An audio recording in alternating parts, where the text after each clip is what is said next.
Today we're going to cover a road rage incident. It happened in Austine, Texas, and there was a guy who was waving an axe. This is a tomahawk, not an axe, but this is what I have and what I love. But a crazy person who was waving an axe out of his car window. I'm former CI officer Jason Hanson. I'm going to give you some road rage survival tips right now. So let's go right to the video here. This video, as I said, takes place in Austine, Texas. There's a guy driving along. He has a dash cam, and apparently there's been this black car that's been driving erratically, been swerving in and out of traffic. Who knows if the guy's just drunk or insane. But after the guy with the dash cam almost gets hit again, he takes off. It says his speeds get up to 100 miles an hour. So yes, he seriously took off trying to get away from the erratic driver. Well, the erratic driver catches up to him and starts waving an axe out of the window. Now, not gonna lie, I'm a huge fan of tomahawks, axes. They're great survival tools. I believe everybody should have a tomahawk in their vehicle survival kit and their bug out bag. This here is my favorite one because it's an ultralight one. However, obviously, not a good idea to start waving your tomahawk or axe out of your car window like a crazy person. Once the dash cam driver sees this, he knows it's escalated. He knows that, hey, maybe I shouldn't pull over or do anything stupid where I'm gonna end up with that axe in my back. But the driver, the nutso guy, probably watching him from his rearview mirror,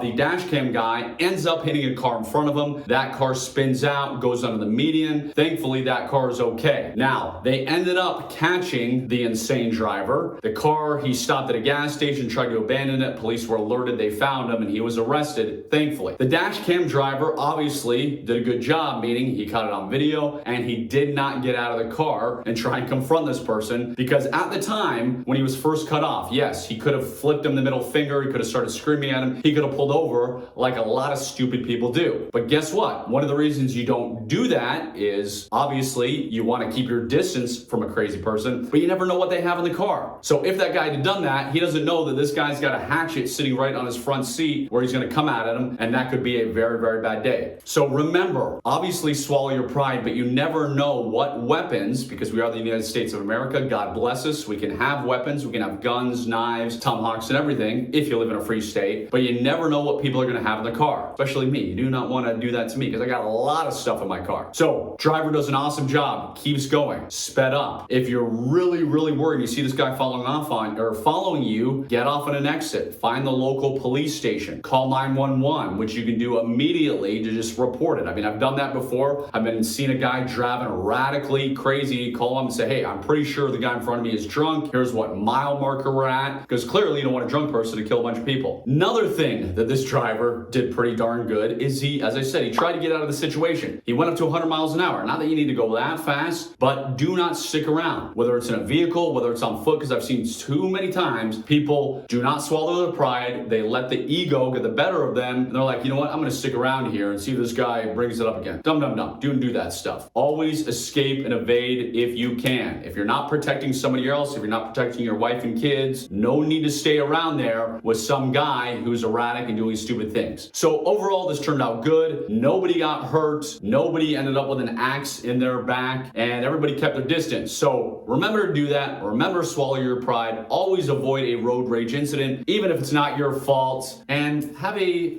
tomahawk, all right? If you click below, you can see this ultralight tomahawk that I use. God bless you and your family on the roads. Drive safely, and adios.